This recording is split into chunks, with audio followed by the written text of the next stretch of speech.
Darren Prescott sat alone in his modern minimalist office, bathed in the soft glow of his computer screen.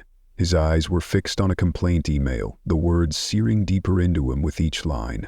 It wasn't the first message like this, far from it. Over the last several months, a troubling trend had emerged, one that couldn't be dismissed as coincidence or the occasional bad day. Customers were reporting incidents of arrogance, indifference, and outright rudeness from his sales staff, not just once or twice, repeatedly. The tone of this particular email, however, hit him differently. It wasn't just a complaint. It was a wake-up call. The story it told was heartbreaking in its simplicity. A teenage boy had walked into one of Darren's luxury car dealerships, wide-eyed and curious, drawn to a gleaming high-end sports car. He hadn't come in to cause trouble. He had simply wanted to ask questions, maybe dream a little. But the staff had treated him like he didn't belong, laughed at him, ignored him, dismissed him for how he looked. Another customer, a well-dressed older man, had watched the whole interaction unfold. Disgusted, he had walked out without making a purchase, choosing to take his business elsewhere. Darren's jaw clenched as he read that last line. His father had built this empire on a single, unwavering belief: respect every customer. Every single one, no exceptions. It was more than a motto, it was the soul of the company. And now, that soul felt like it was slipping away. He leaned back in his chair, silence swelling around him. Had he trusted his managers too much? He'd inherited the company just 2 years ago, and with 10 sprawling locations across the region, he'd relied heavily on reports from regional directors and executive summaries. But words on paper could only tell you so much. The truth, the real truth, was found on the floor. Among the people, in the subtle glances, the unspoken judgments, the way someone looked at you when they didn't think you mattered. Something in him shifted. That night, Darren made a decision, a quiet, unwavering one. He wouldn't send a memo. He wouldn't call a meeting. He would go undercover. Experience what his customers experienced, without the shield of his name or the weight of his title. The next morning, Darren stood before the mirror, razor in hand. He shaved away his meticulously groomed beard, stripping away a layer of the man people knew. He traded his tailored suits for jeans, a faded hoodie, and worn sneakers. A baseball cap pulled low completed the transformation. Looking at his reflection, he barely recognized himself. And that was the point. He picked one of the dealerships that had generated multiple complaints, a high-traffic location managed by Greg Turner. Greg had been with the company for years, respected on paper, but Darren had never observed him up close. Now he would. As Darren pulled into the dealership lot, his stomach fluttered with unease. He wasn't here just to investigate. He was here to feel, to bear witness. The showroom was a temple of excess. Sleek, polished cars lined up like trophies, their curves catching the light like diamonds. The air buzzed with silence and tension. A small cluster of salespeople huddled near the desk, laughing quietly, barely acknowledging the sparse trickle of customers. Darren's eyes caught a boy, maybe 16 or 17, standing near a crimson sports car, his expression a mixture of awe and nervous energy. The boy reached out, his fingers brushing the car's surface gently as though it might shatter. Then came the moment that made Darren's breath hitch. A tall salesman with slicked-back hair walked by without so much as a glance. The boy cleared his throat and stepped forward, voice wavering but brave. "Excuse me, sir, can I ask about this car?" The salesman laughed, sharp, dismissive. "Kid, this ain't a toy store. Come back when you've got real money." Darren's chest tightened. The boy's face fell, red creeping up his cheeks, but he didn't walk away. "I just wanted to learn about it," he said, quieter now. The man rolled his eyes. "What, learning with Daddy's money?" Before Darren could intervene, another voice cut in from across the floor. "Troy, don't waste your time," another salesman muttered. "He's not buying anything." The boy's head dropped, his hands stuffed in his pockets like he was trying to hide. Darren felt a white-hot anger rise, but he held it in. He needed to see how far this rot had spread. He stepped toward the same car, mimicking the boy's curiosity, his fingers dragging across the polished hood. "I'd love to know more about this model, too," he said, casual but clear. Troy turned, sizing him up with one quick, judgmental glance. "Seriously?" he sneered. "You're looking at a car that costs more than your entire closet." Darren swallowed the insult, staying composed. "So, you saying you won't help me?"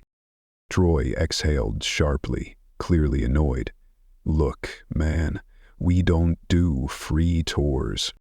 And in that moment, Darren knew the problem wasn't one bad apple. It was cultural, systemic, and it was time to burn it down, starting with the truth. Troy tilted his head, a smirk playing on his lips as he stepped back and crossed his arms. "We don't do test drives for daydreamers. You here to buy something or just wasting my time?" Darren stood firm, his arms folded across his chest, a calm exterior masking the fire building inside him. "What if I was serious?" he asked. Troy chuckled and shook his head, his gaze sweeping disdainfully over Darren's hoodie and sneakers. "Then you're doing it all wrong. People who can afford these cars don't come in here dressed like that asking questions. They already know what they want." That stung more than Darren expected. He glanced sideways and saw the teenager still lingering by the red sports car, his eyes wide and filled with disappointment, but also something more fragile. Shame. The kind of shame that could stay with someone for years, reshaping how they saw the world and their place in it.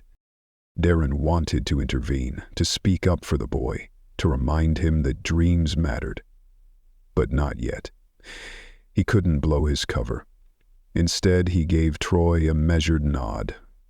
"All right, thanks for your time." As he turned to leave, his eyes caught a flicker of movement.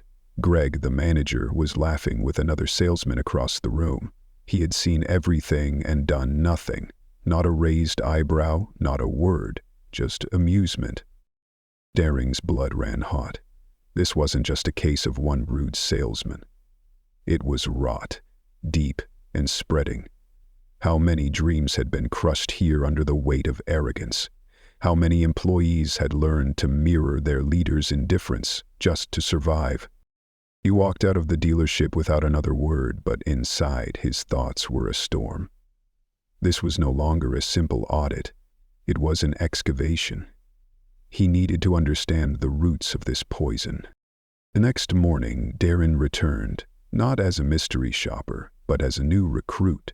Through a favor from a trusted HR friend and a dummy backstory, he had slipped into the dealership's hiring system under a different name. The ruse was perfect. No one at this branch had ever seen his real face. He was just another hopeful junior sales trainee. The receptionist barely glanced up when he arrived. "Greg's office," she mumbled, pointing with her chin, still scrolling through her phone. Greg didn't rise when Darren entered. He reclined in his chair, scanning Darren with bored disinterest. "You're the new guy?" Darren nodded. "Yeah." Greg sighed as though the mere act of onboarding someone was an inconvenience. "Here's how it works. You shadow the senior guys, learn from them. Don't get in the way. If you can sell, we'll talk about commission. If not, you won't last long. No welcome, no training plan, just numbers and threats." Darren kept his expression blank.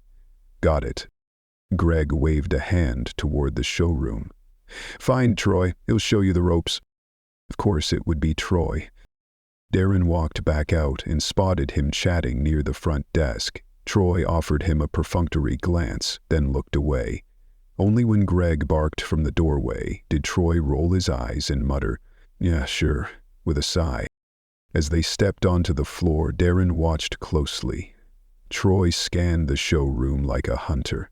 Most customers didn't even register on his radar until a sharply dressed man stepped through the doors. Instantly, Troy's posture straightened, his voice softened, and his smile widened into something almost sincere.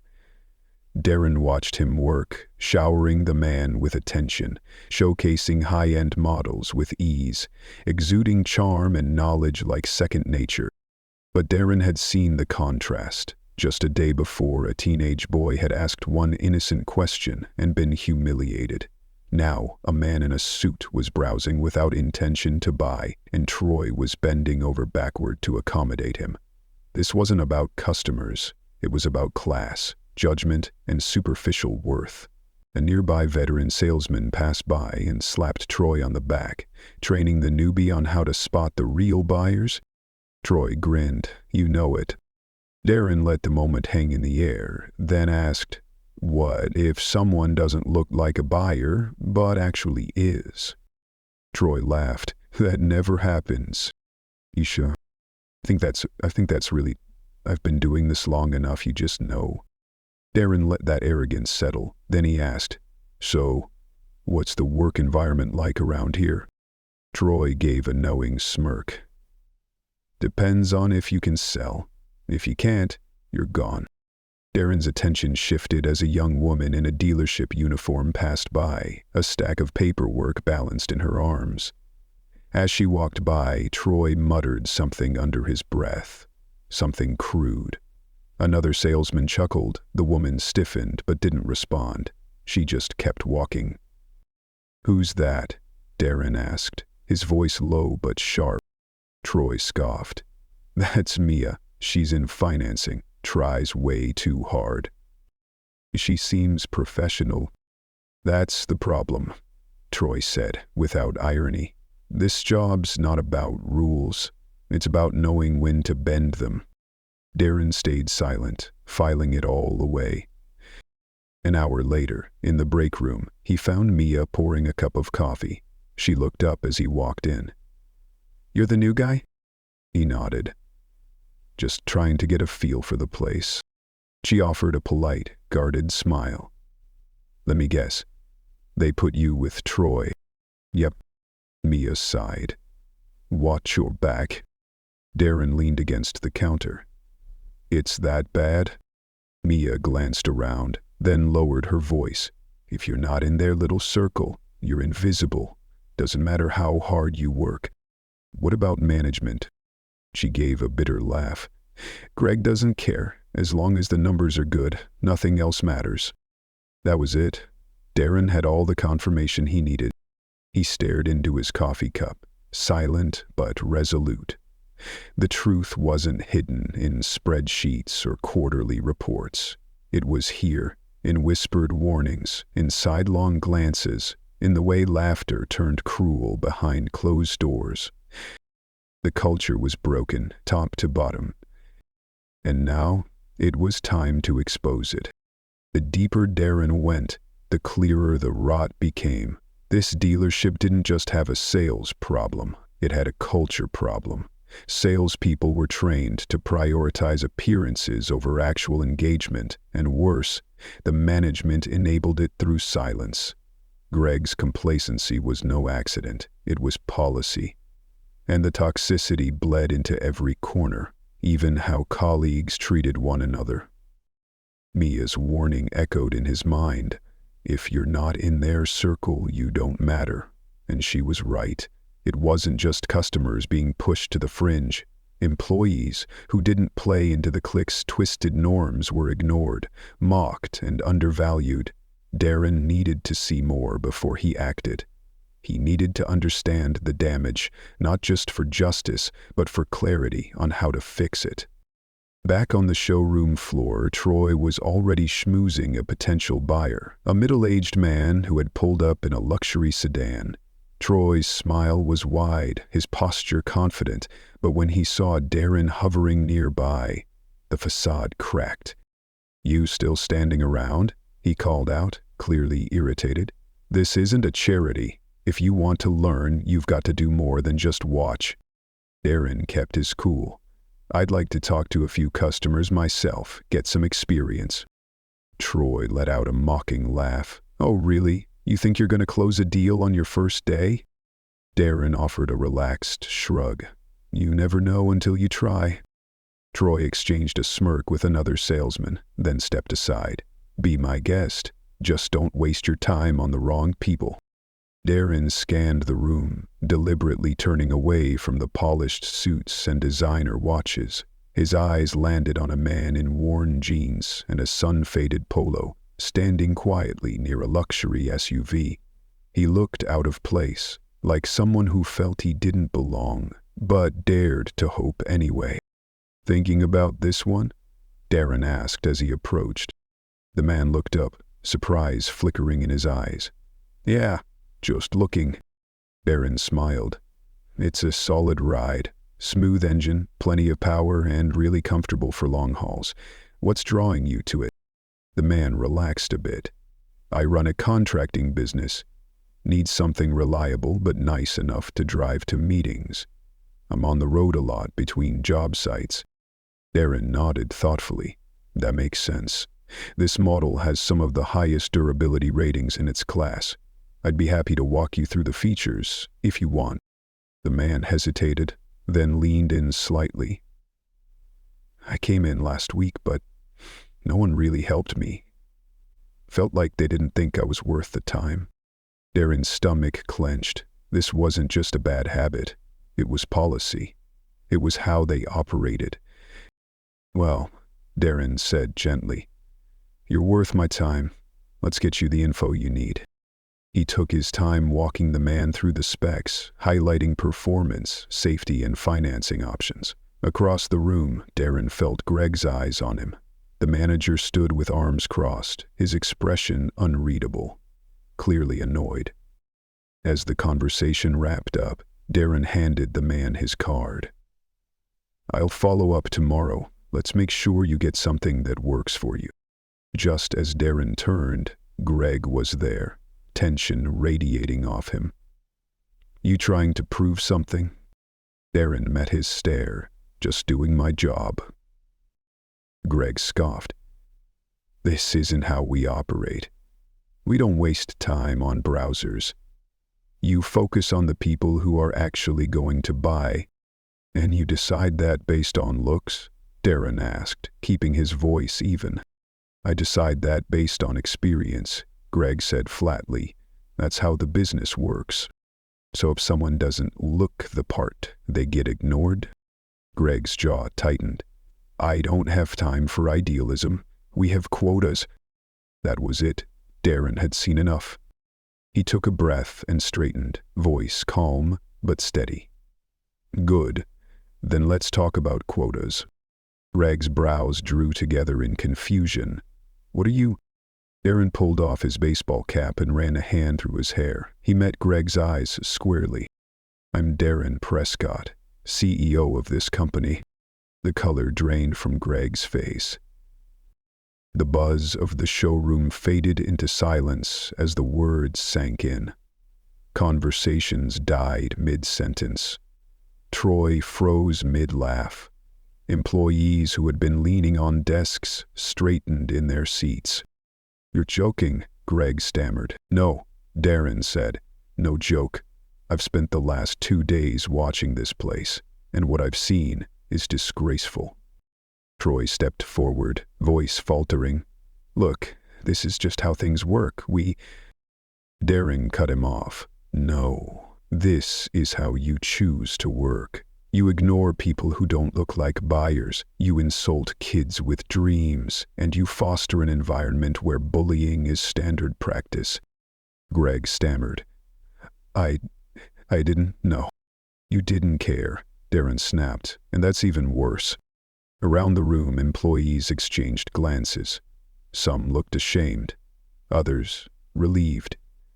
Near the back, Mia stood with her arms folded, quiet but visibly hopeful. Darren turned to address the staff, his voice clear. This is not how we built this company. My father believed in treating every customer with dignity. He believed that every employee deserved to be respected. His gaze bore into Greg. What's happening here? It's the opposite of those values. Greg, desperate, muttered, We hit our numbers. At the cost of our reputation.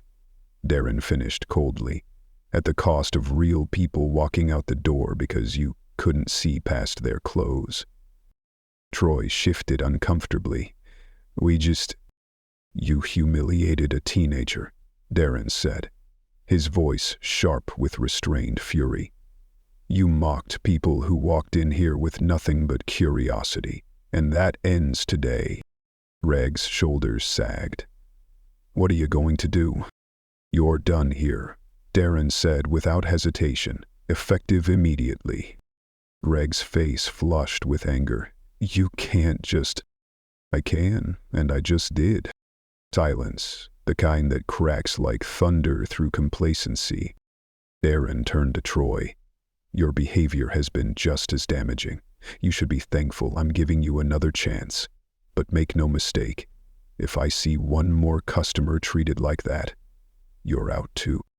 Troy opened his mouth to argue, then thought better of it. Darren addressed the room, voice unwavering. From this moment on, things change. We lead with integrity. We serve with respect.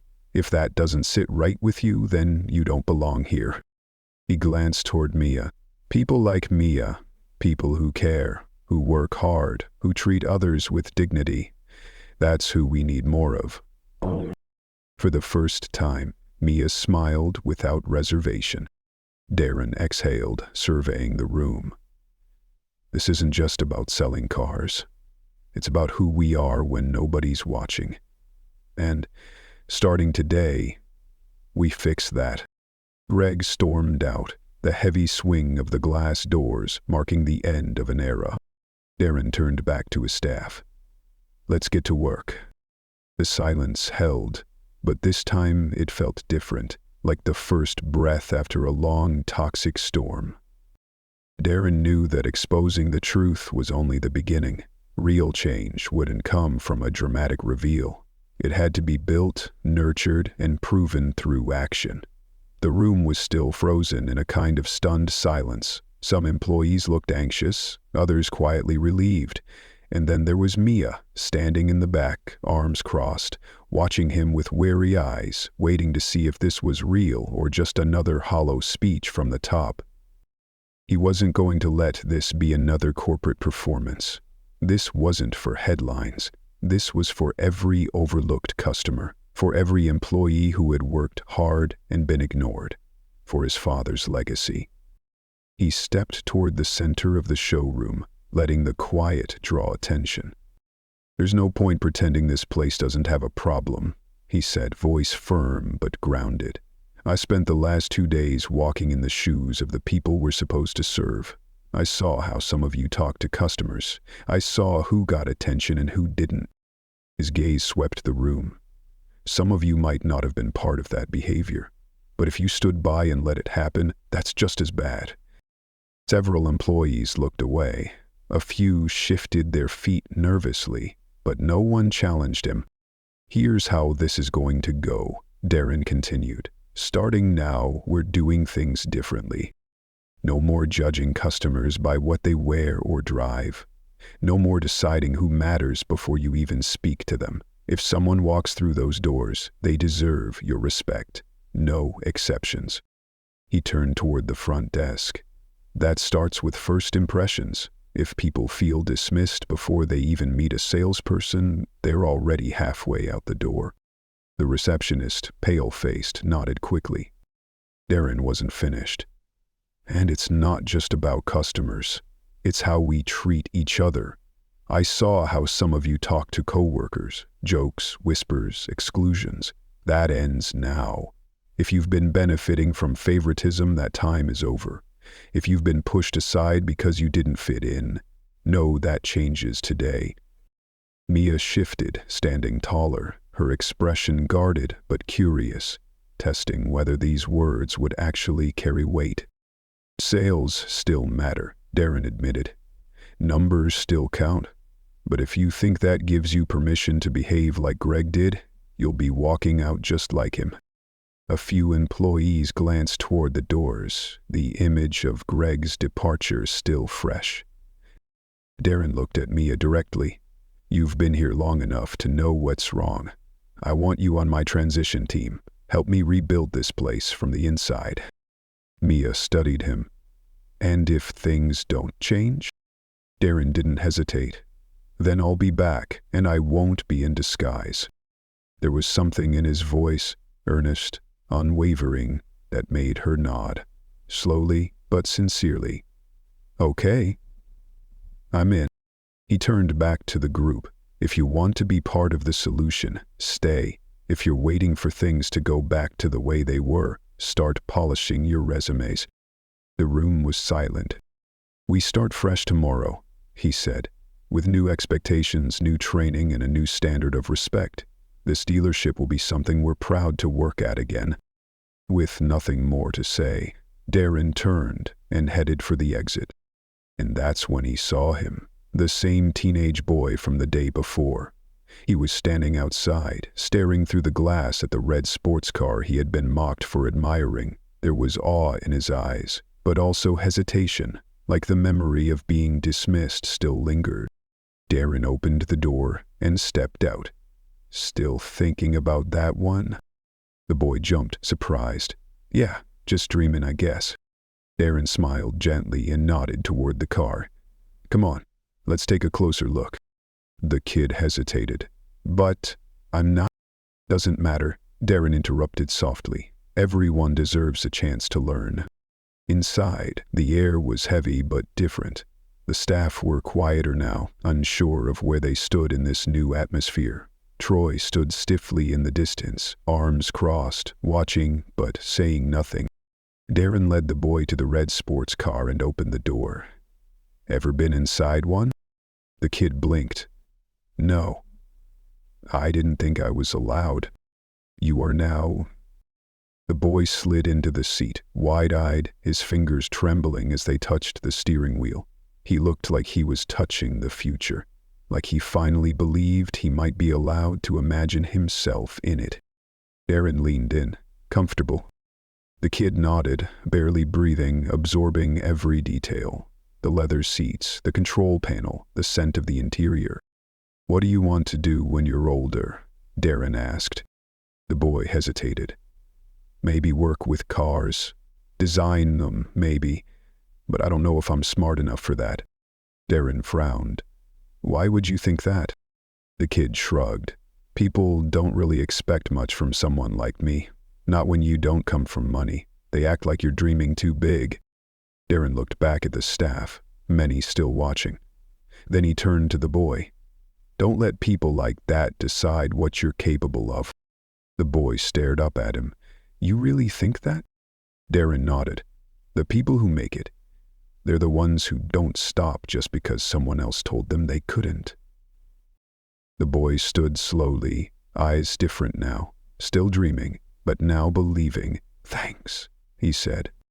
As the kid walked away, Darren caught movement to his left. Mia, still standing near the finance office watching, her expression had softened. He walked over. "What you meant," he asked quietly, "when you said things needed to change." Mia folded her arms. "It's a start." Darren glanced back at the team. The tension was still there, but it had shifted. Some employees were lingering in thought. Some looked unsettled. Others simply watched, waiting to see where things would go. Troy, once cocky and untouchable, now looked like a man who wasn't sure whether to resist or adapt. Darren turned to Mia. "I'm going to need help making sure this sticks. You up for that?" She paused for a beat, then nodded. "Yeah, I think I am." Darren let his eyes roam across the showroom one last time. It was the same building, but it felt like a different place. Not fixed, not perfect, but alive, moving, becoming something better. For the first time in years, he felt like the company wasn't just his inheritance, it was his responsibility, and he was finally living up to it. They have a long way to go, but they had just taken the first real step.